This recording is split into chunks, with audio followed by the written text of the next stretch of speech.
Can you feel that thing that's oozing out your doggone hands? That thing is beating in your doggone chest right now.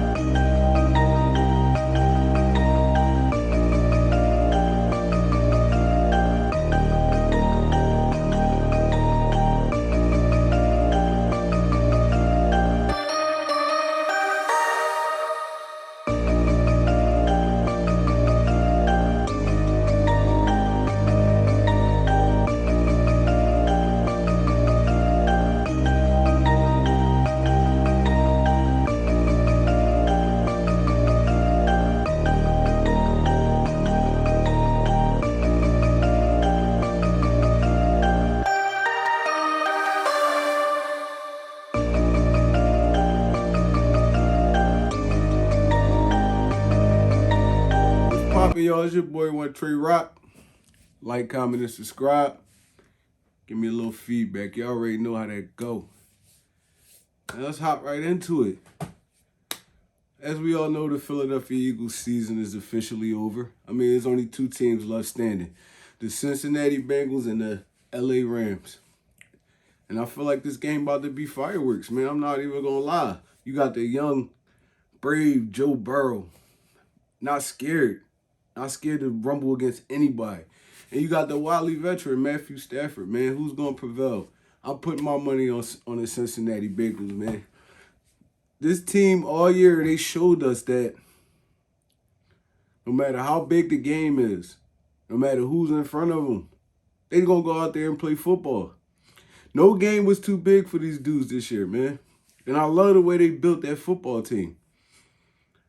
I mean, they brought in a few key free agents, but they really built through the draft. The Cincinnati Bengals been a laughingstock for the past, I don't even know how long, for years. And to me, I feel like they did it the right way. But it's never really a right way. But they did it the right way. They did it through the draft. They brought in great talent. They had high draft picks and they hit on them. Tyler Boyd, T. Higgins, Jamar Chase, Joe Burrow, Joe Mixon, even bringing in Joe Mixon's running mate from college.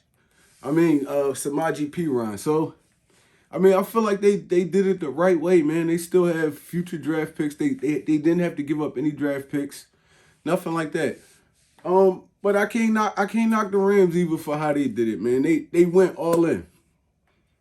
They went all in. I don't think the Rams have a first-round draft pick for the next, 4 drafts. So they went all in. I mean, if they don't win it this year, it's going to be kind of hard for them to bounce back. So the Rams, they got to go into this game, man, with a sense of urgency. The Cincinnati Bengals are really playing with house money. I mean, you got Jamar Chase, first-year player. Joe Burrow, first-year player.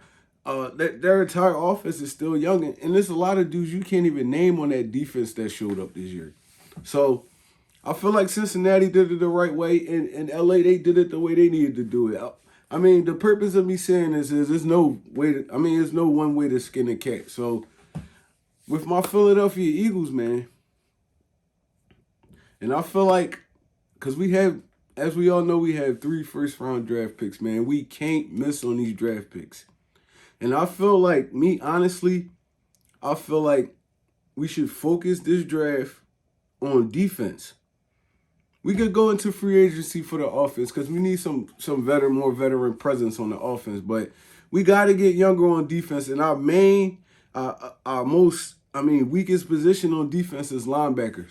And as y'all know, if y'all been following me, I do draft profiles. So, I mean, it's a lot of dudes out there. You got the linebacker from Utah. You got Nakobe Dean. You got Christian Harris.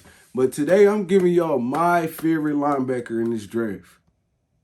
My favorite linebacker in the draft, man. This dude is a legit beast. And he goes by the name of Darren Beaver. All right.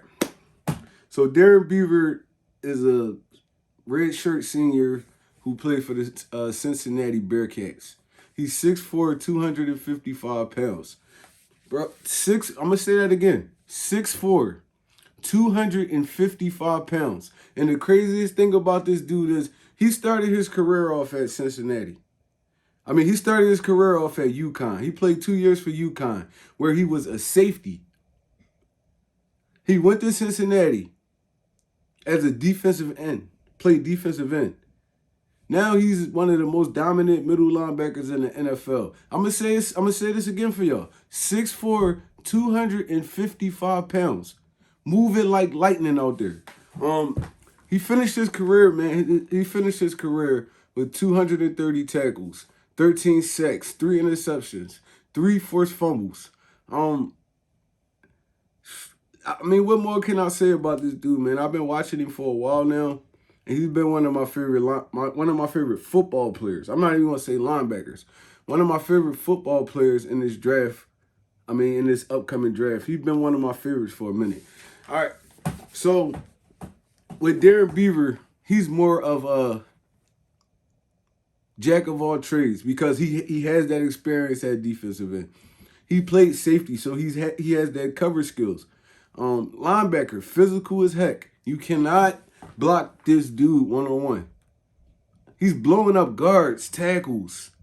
He's blowing these dudes up, man. He's standing his ground, pressing the line of scrimmage like a linebacker is supposed to do, and he fits well in a multi scheme. So he could play in a 3-4 multi-front scheme. So he could play in a 3-4, 4-3.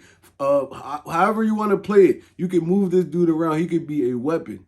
He could be a weapon. And that's what we need on this defense, man. Because our only consistent linebacker we had this year was T.J. Edwards. So you throw a Darren Beaver in with a T.J. Edwards, and that's a good linebacking core right there. Or even if you want to go into the draft and go get I'm going to free agency, go get a Dante Hightower, Anthony Barr, a Jordan Hicks, one of those dudes. You want to bring those dudes in, or if you want to really gamble, you could go.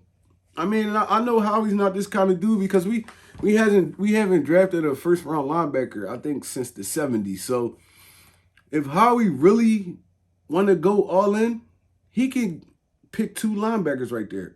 In my opinion, I think Nakobe Dean might be off the board. The linebacker from Utah might be off the board. I can't remember his name, drawing a blank to me right now, but he'll be off the board. So if you want to go, linebacker, pass rusher, linebacker, I'm all in with that.